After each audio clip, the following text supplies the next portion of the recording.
Hey, you! Yes, you. A quick reminder, Mostly Growth, the show that you've been sampling on this feed with me and Kyle Poyar, will stop appearing here in 2 weeks.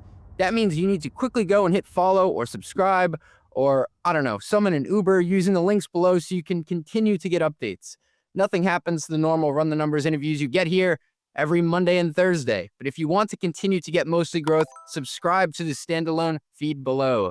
Doing so will upgrade you from 1 episode of Mostly Growth per week to 2. Check this out in real time. Why should someone read Mostly Metrics? Cuts through finance theater. Woo! Provides repeatable mental. I am not a mental model guru. All right, come on. Remember that startup CEO, the woman of the company, Frank? She said she had all these email addresses. They were all fake. She appeared on the 30 under 30 list. That list has more people that are now in jail than like any other list. Have you ever met with someone who's older? You ask for their email and it's a rocket mail or something because they're so important that they can't change it now. I'm keeping my Yahoo around, so in 2070 I can dish that out. What was your Yahoo?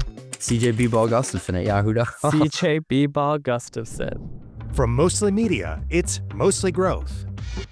Go-to-market strategist Kyle Poyar and CFO CJ Gustafson share smart takes on growing revenue and running a company. Pricing, unit economics, AI, leadership, candid insights for CEOs, CFOs, and CROs, or anyone else aspiring to climb to the C-suite. This is Mostly Growth.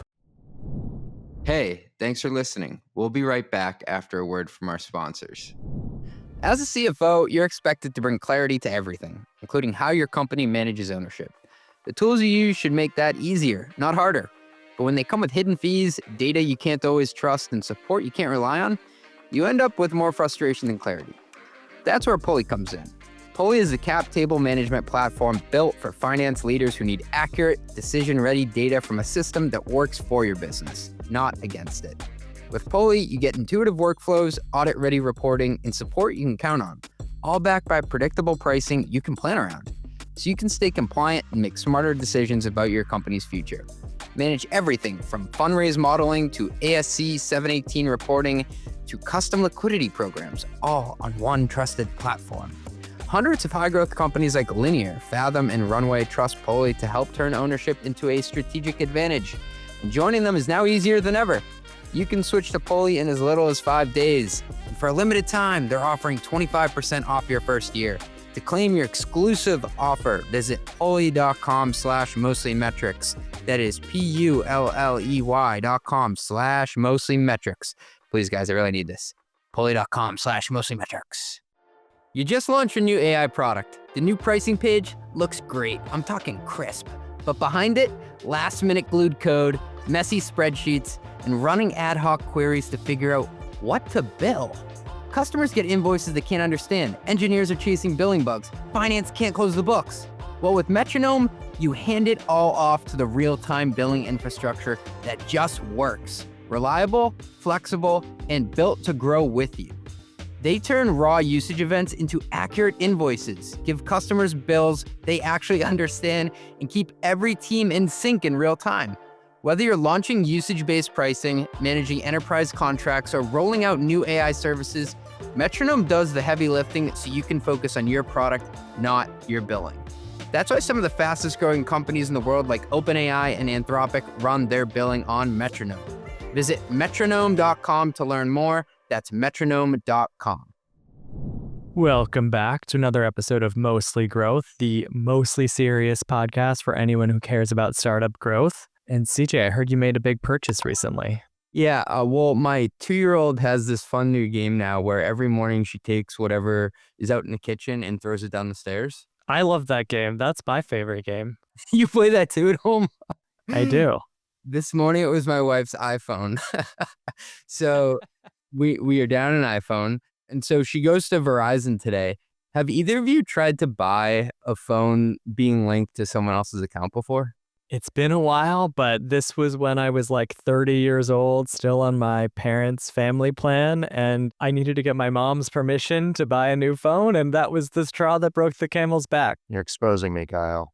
Ben, are you on your parents' cell phone plan I still? sure am, but you know what? I fit Kyle's criteria of I am 31 years old, so I think I still fit. This is not Obamacare, Ben. You're past 26. You're right.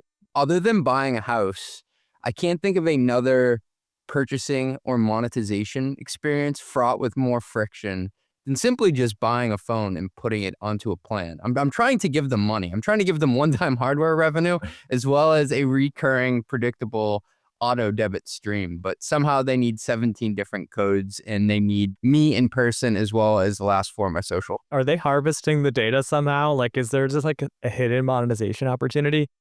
The only thing like it I've had recently that's like as frustrating of an experience is I've been trying to buy business insurance, and it is impossible to buy business insurance like directly. So I had like an errors and omissions policy when I was doing some advising. There's some options that you can just buy something online. Now you can't talk to anyone very easily, and you cannot make any changes to the plan. And now that I have like a more serious solopreneur business, I tried to go directly to a few companies that say like they specialize in small business insurance. All of them are basically like, we won't write you a plan. You have to go through someone else. All of these have, middleman, which thankfully, if you can find the right middleman, it's actually not a bad experience, but it's wild that they won't even just like return your call when you're trying to buy insurance. Did I tell you who does my business insurance? That's who I'm using now because I couldn't go directly. Are you on Lloyd's of London as well? Oh no, they used we're gonna do Chubb, but the broker is the same. He'll hook it up. You know how some people are like, oh, I got a diamond guy. I'm like, I have a small solopreneurship insurance guy, so I can hook up recommendations there. But I tried to get Chubb, I tried to get a couple others, and it came back, and it was a competitive rate, but it was Lloyd's of London. I'm like, is this a Guy Ritchie heist movie? Like, do That they sounds think really fancy of you. all these insurance brokers just don't understand the business model? So when they see media and they see an independent publisher, they think that you're essentially somebody on OnlyFans. Which honestly, the way I describe my business to non-tech people, because I was just at a holiday party last weekend and they're all like, what do you do? I'm like, I write a newsletter for a living. They're like, what does that mean? And I'm like, it's like a business OnlyFans. And then I was heard out of context and someone's like, you have an OnlyFans? I'm like, all right, I know what you're thinking. They're like, you don't look like you would be. January is the anniversary of me being on my own, like running a business for the first time. And I've improved at many things, Kyle.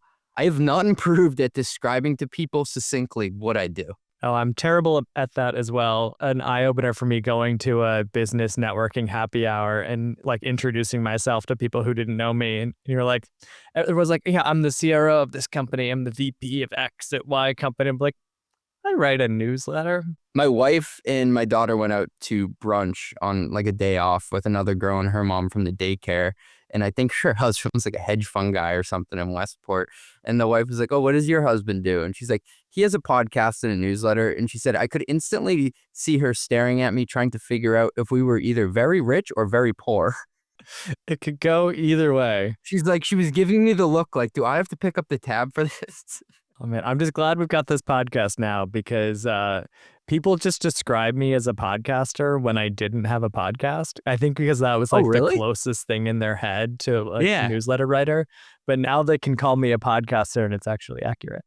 Yeah, my mother-in-law, for some reason, she likes to play tricks involving the kids on us. And so she taught my 4-year-old from the time she was 2 forward that for a living, her daddy works at the gas station. I don't know why. And so she kept just saying, oh, daddy works at the gas station. Daddy works at the gas station. Finally, when you ask her now, what does your dad do for work? She goes, oh, he has a podcast. You finally trained her. I finally got promoted at work and I'm proud to be here today. All right, Ben, what do we got up first? All right. I know on previous episodes, some folks have been flamed about their end of year predictions, their end of year, what's going on next year. But what are some GTM go-to-market or growth predictions that y'all have for 2026? So I called out some people for doing predictions that are basically just saying something that's already happening is going to keep happening. So we'll try to avoid that, but I can't guarantee it. But the first prediction for me is that what ChatGPT says about your product, or in our case, your newsletter, becomes the top product marketing KPI for a while we were just trying to get ranked in ChatGPT, like get ChatGPT to say anything about my brand. Now it's like what it says about us matters. And it's not like a Google search result where we write SEO content and we just hope that that content appears. We want our brand to be known for the right thing. It's kind of like the objective source about why we're better or worse than alternatives and who should care about our product. Like I think exec teams are going to start obsessing over this and not just like, are we talked about, but what do we know? What are we great at? What I got stuck on there is the word objective. What does that mean in today's world? And I now kind of question sometimes when I ask for the best of anything in ChatGPT. When I would ask Google, it's like, okay, I understand the game. The first four are going to be sponsored in some way, shape, or form. I'm going to keep scrolling down and maybe it will also match. But now when I type stuff into ChatGPT, and maybe it's just because we talk about this stuff and how it's moving to advertising, I just have like this weird feeling where I'm skeptical around if it actually is the best or not, because I can't tell if it's being monetized. Well, it's definitely something you can game and like people are going to start gaming it. But I think about now, you used to be able to trust reviews. Well, now people pay for reviews and like they run a ton of campaigns with their customers. Everyone seems to have like anywhere between a 4.3 and a 4.7 star rating. So like reviews and ratings are pretty much useless for a lot of products these days. And then there's just so much content out there about companies. And like you go to their website and it's like, we're AI for customer service. And then you're like, all right, great. Well, there's 15 other products that are AI for customer service. And it just feels like a ton of work to go figure out the pros and cons of different players.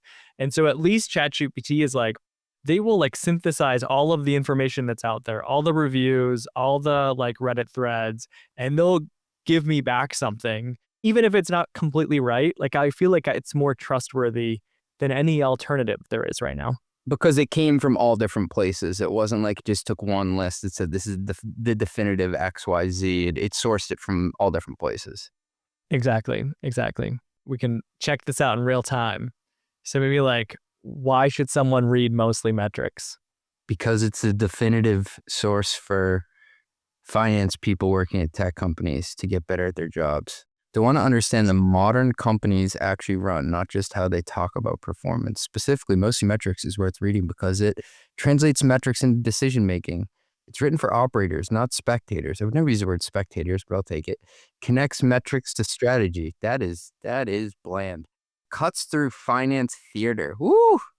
Provides repeatable mental. I am not a mental model guru. All right, come on. So basically, what we learned here is ChatGPT is the kind of garbage, but also it's not talking about you the way you want your newsletter to be talked about. So a KPI for you, maybe for next year, should be get ChatGPT to say the right things about my newsletter, so it makes it more compelling.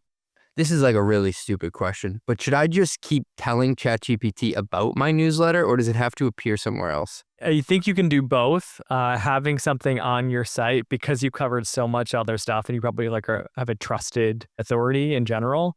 Like I think that it will pull in what you have on your own site, but then you'd ideally want that amplified elsewhere. And so you'd want other people talking about you the same way. But if you write something on your site, like there's good odds that if someone's going to talk about your newsletter as the best in X, they're going to find your own content and they'll often like use what you have to say to inform what they're going to say about you. Mm. Ben over here is trolling CJ in the background, asking if CJ is a cool guy. I mean, in general, ChatGPT is very nice. I would say you should change the tone of ChatGPT to like the snarky tone. Others in the industry describe him as pragmatic and engaging. And we've got sources. Don't let that go to your head, CJ.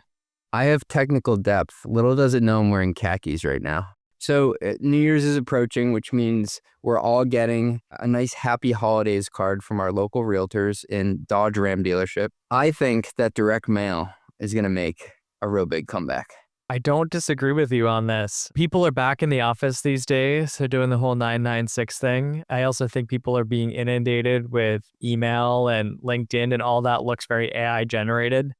And so getting a thoughtful like gift or just something that shows up for you Like you just don't get that much physical mail anymore. And so it starts to feel different and like you're going to open it, you're going to read it. And so it's always been expensive, but I think that that extra touch starts to stand out more in a sea of generic slop. Well, especially for businesses who need to receive mail from their customers in order to do business. So we recently had Roland from House Call on, and he was talking about trying to reach your customers through the channel in which their business revenue doesn't survive if they don't respond to it. And I think that if you try to go after customers or prospects who need to receive mail in order to do business, I could imagine someday like a ChatGPT, like a placard card being mailed to like an auto mechanic or something. They're like, hey, honey, look at this AI thing. I do think too, like one thing's with direct mail or gifting is that we now have a lot better data on like in buying intent or, who's in our ideal customer profile. We can do it in more of an account-based marketing strategy, even down market in a way that just like wouldn't have been viable before. And so if you can start to do ABM at a more of an SMB target customer, these things like direct mail and gifting start to become interesting parts of that strategy, and they can be applied where they haven't been, as applied before. Give us another prediction you got. So for me, I think tech companies are going to go on a buying spree for media and community assets. We saw a wave of this activity, call it 21, 22 timeframe. HubSpot bought The Hustle. Pendo bought Mind the Product, which is kind of a product community and content site.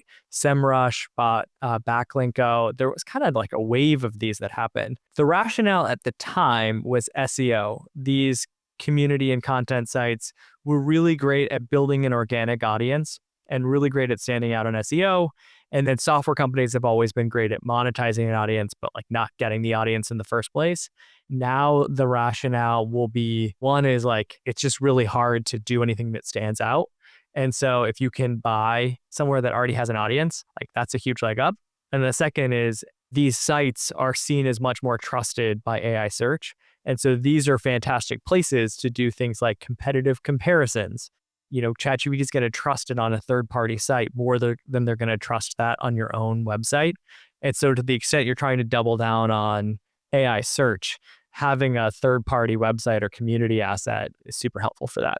Remember that startup CEO, the woman of the company Frank, and she sold to JP Morgan Chase? She said she had all these email addresses. They were all fake. Wait, I've never heard of this. It was essentially like a media company and a database. I think it went after like students who wanted grants or something for college. But she sold it for $175 million, and then they got in and found out that all the contacts in it were bogus. She appeared on the Forbes 30 under 30 list. I feel like that list has more people that are now in jail than like any other list out there. It's wild to me. Yeah, she's serving 85 months in jail right now for 3.8 million fake contacts. I'm going to need to audit your newsletter subscribers, CJ. CJ123, CJ1234. CJ B-Ball Gustafson at yahoo.com. Yeah, once you start seeing the Hotmails and the Yahoos, then you're like, all right. Have you ever met with someone who's older, say they made a bunch of money in the early .com boom, you ask for their email and it's a rocket mail or something because they're so important that they can't change it now? That is a sign that you're either like a grandparent or you just are so like wealthy and successful that was your original email and you just don't give a fuck. I'm keeping my Yahoo around, so in 2070 I can dish that out. What was your Yahoo? CJ B-Ball Gustafson at yahoo.com. CJ B-Ball Gustafson. It's like keeping your, AOL screen name. I feel like those are going to become like, what are those coins? NFTs, that's the thing. Yeah, your AOL screen name is going to become your NFT. Mine was KP Golf 12 because I was really into golf at the time. And I think like 1, 2, 3, 4, 5, 6, etc. were taken. Do you have another one, CJ? All right, Kyle. So I'm going to shamelessly steal one from you here just because I have some thoughts on it. So you said people stop using automation as a strength and prioritize AI that improves quality. You said conversion, CSAT, and accuracy. So have you seen companies advertising and bragging that their NPS or their time to resolution or their accuracy is almost as good as humans? I've seen that comparison used a lot because people are trying to figure out a way to make the AI relatable to like other stuff. And saying that something passed like this benchmark test at X score is just like really hard to wrap your head around. And so comparing it to human performance, I think is a lot easier. But I don't know if I've seen almost as good as much. You know, when you think about like Waymos, they're going to try to talk about how they're better than humans, like less accidents than people. But saying you're almost as good as a human just reminds me of a saying my dad used to say all the time. Close enough is only Horseshoes and hand grenades. yes. I heard a finance company, and they were saying that their their billing product was 95% accurate. We only send the money to the right account 95% of the time. That would freak me out. And then I've also heard of travel companies say they're booking you a hotel or something, and they say that our CSAT or our NPS on this bot is within 5% of what a human is. You kind of also got to give me the cost trade-off if I'm paying for it, because the cost better be so much better to substantiate it being weaker than what I can get with humans. I just find it weird that some companies are putting these little factoids out there and hanging their laurels on them, when I would wait until you're 100% accurate on billing before bragging about it. These comparisons can be helpful in certain verticals in the legal context. If you're like, hey, this passes the LSAT at this percentile score, like that sounds pretty good. Saying you're like almost as good, then I'm like, wait, almost as good as like outsourced person, almost as good as like a new hire, as someone with experience. And then, yeah, you start thinking about how important is quality to you. Last year was a year when efficiency was kind of a flex. Like people posted on LinkedIn, hey, this is like AI workflow that saves me 10,000 hours, comment prompt, and I'll send it to you. Like that was everywhere. And I think we really got to switch from automation as like a flex and just thinking about AI as an efficiency tool, and start thinking about like, hey, there's only so many target customers, only so many existing customers. Like we want better performance than what we've had with people. And that should be possible with AI. Buyers need to prioritize quality, and companies need to find better ways of talking about the quality in a way that's compelling. How you talk about it can be everything. Otherwise, you don't really know what you're getting into. All right, up next, it's the latest in AI. What more can I say? So we've talked about ChatGPT a lot, but have you heard of this company called Open Evidence? No. It's like ChatGPT for doctors. It hadn't come across my radar at all, but I saw something potentially reliable. It was shared by Ed Sim from Boldstart, which gives me some confidence. They are raising at a $12 billion valuation as the revenue surges, doubling the valuation from the last round from a couple months ago, which is, insane. They are generating $150 million run rate on just ads, which is apparently 3x from August. And that's on like less than 1 million users. It's reported that their gross margins are 90%. It's like in large part an ad strategy. We talked about this in the context of ChatGPT. It's interesting to see a competitor actually doing this. Isn't the most expensive Google AdWord like mesothelioma? I mean, it would make sense. Like if you're in medical space, it's really hard to get your brand in front of doctors, whether you've got like a medical device, prescription drug. I mean, there's a lot of compliance aspects of that too, but like this is a very high value audience. I thought I had the highest value audience, CFOs spending juicy VC budgets, but this may be an even higher one, because they're essentially encouraging patients or pushing the drugs to patients that will be paid for through either government subsidies or through your healthcare provider. So it's an extremely lucrative audience, so much so that, I have friends whose job is to go door to door, literally selling prescription drugs or cream for if you have some sort of weird itch to doctors. So it substantiates even people going door to door still. Yeah, I have a doctor friend who's always bragging about going out to some fancy restaurant, and he was like, oh yeah, I was a drug rep, sent me here. I was like, that's allowed? There's some like gray areas around what is allowed and what's not, but advertising or sales tactics are quite large. This validates something that I heard Mark Andreessen talking about. And he was saying people love to say that subscription is is the future. Everything's wrapped in some sort of subscription or outcome-based model. The whole internet just runs on advertising. Advertising is the most lucrative model out there. All these CapEx budgets for AI are being are being fueled by advertising from Meta and for Google. And it just shows once again that advertising is not dead. In fact, it's never been alive and better. If OpenAI wants to get to 500 billion in revenue, like what's their path there? And I don't think we could find a consumer subscription business that was doing more than 40 billion in revenue. Within B2B SaaS, Salesforce is doing 40 billion as well. Like there's only so much you can get in a subscription company. But then you look at Google and Meta and like there's hundreds of billions out there on ads. So I found this to be an interesting case study. But, I guess paired against this, so a lot of what we've been thinking about and talking about on this podcast is the AI boom versus the AI bust and how much is being spent on CapEx and why that's putting so much pressure on AI companies to find a profitable, revenue stream that can offset all of the spending. But I think that, there's been some more talk about like AI bust scenarios and how that might happen. What have you been seeing? So Noah Smith, he is the best newsletter name ever. His name's Noah. It's called No Opinion because he writes opinion columns. He was digging into what if AI really can be as great as we think it is. And within B2B, we have all these epiphany moments. We've already had the ChatGPT moment within customer support. We've had it with coding, but you need to open up the budgets elsewhere, whether that be to other departments to do B2B subscriptions or to go through advertising. He said, what if we agree that it can get there someday and it can make up all those incredible revenue numbers that me and you were trying to forecast? Like how can they get to 500 billion in revenue?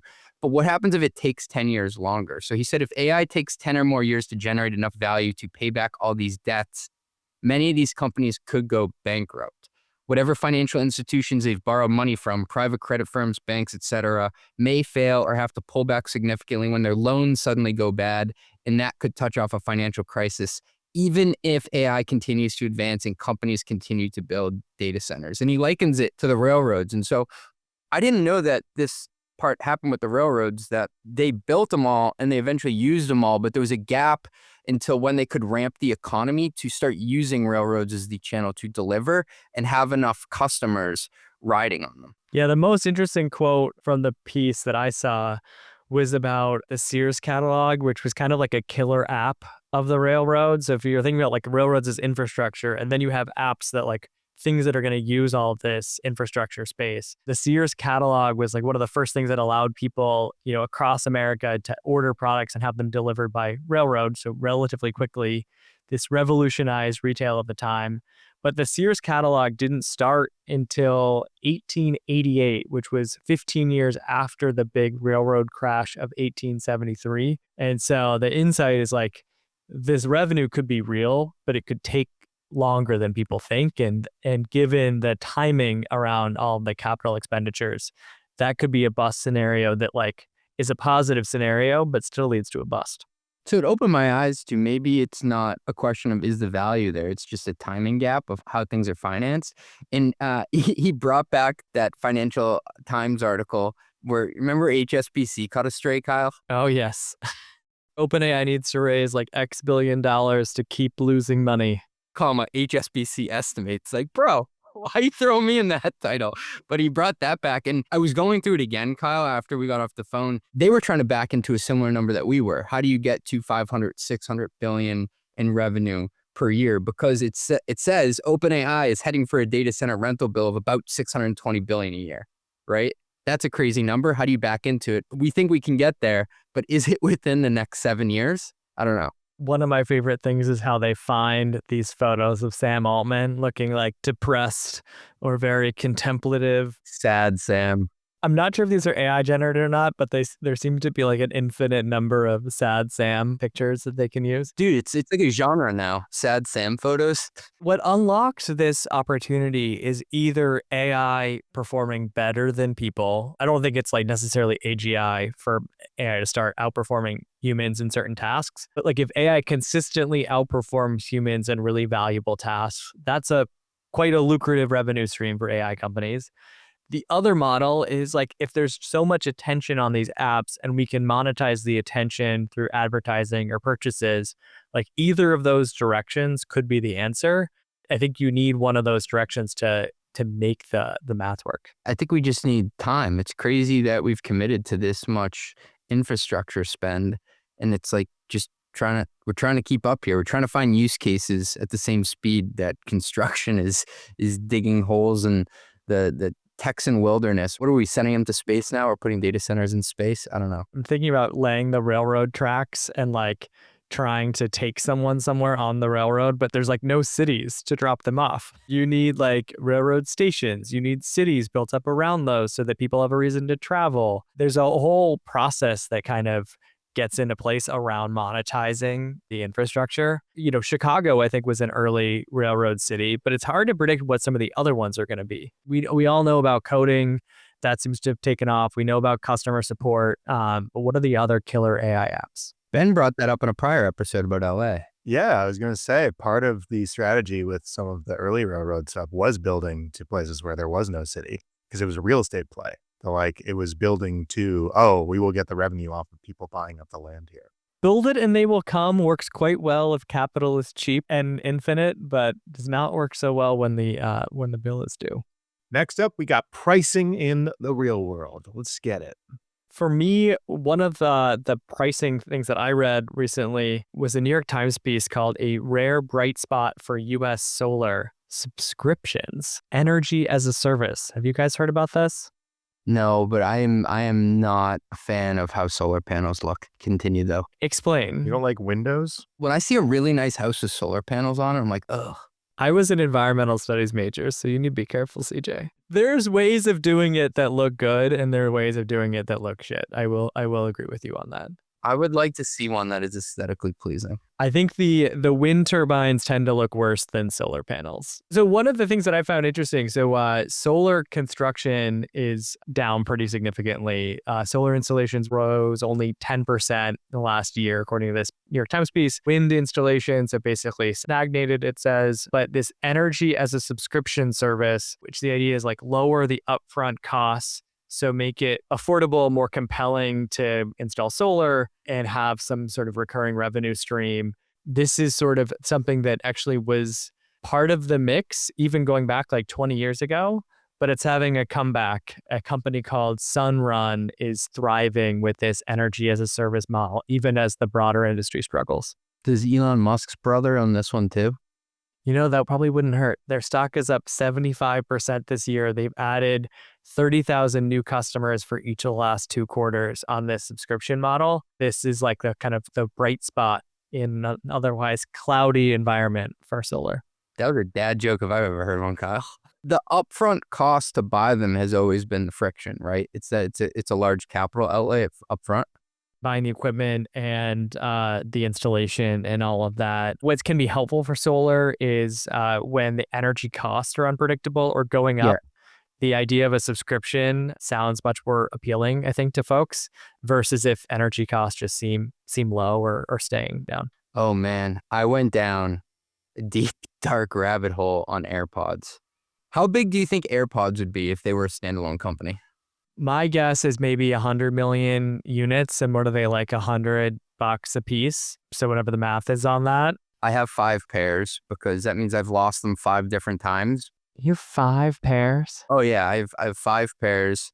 4 of them are the AirPod Pros, and they're all aptly named Air Potatoes 1, Air Potatoes 2, Air Potatoes 3 when they go into my Bluetooth, so I know which ones they are. Either my kids lose them or I lose them, so I have many of them. If you were to break away their sales from Apple and multiply it out, it would be a $23 billion per year company. For perspective, Kyle, $23 billion a year. That is bigger than Adobe. That is bigger than Spotify. That is bigger than Airbnb. It's bigger than Shopify, Zoom, and Pinterest. We're talking about headphones here. Way bigger than I thought it would be, especially considering like AirPod Pros came out and they could do noise canceling and like I think they had a longer battery life. Like that was huge for me. Like I went out and got those immediately, but I don't think there have been major upgrades to them since, have there? You can shake your head yes or no. I don't really know what that does because I don't do it myself. They do heart rate now? They can do heart rate from your ear? Mm-hmm. What? But you think this is a combination of like upgraded functionality, but then more than that, just people wanting to replace them? I think it's people having to replace them. I think it's a signaling thing too. People feel looked down upon if they have a cord. I think about it more as a recurring revenue stream. I'm good for at least one pair every 6 to 12 months, Kyle. It's a one-time hardware purchase, but I think it's ARR. Phones are essentially like phones as a service, right? These days where they bundle the service of your phone in with the hardware costs. I wonder if they're going to start bundling AirPods into of like, hey, for an extra $10, you can get AirPods and we'll replace them once a year or something. Dude, take my money now. It'll probably be less friction than my wife trying to buy a phone today. Mostly Growth is a Mostly Media production. Executive produced by Ben Hillman. That's me. Nothing said on this podcast is intended to be business or investment advice. It's the sole opinion of CJ, Kyle, and Ben. Just some guys who love talking growth. Mostly. If you like this podcast, hit subscribe. Give us 5 stars or hit like. The algorithm overlords thank you. Drink water, call your mom, and have a great day.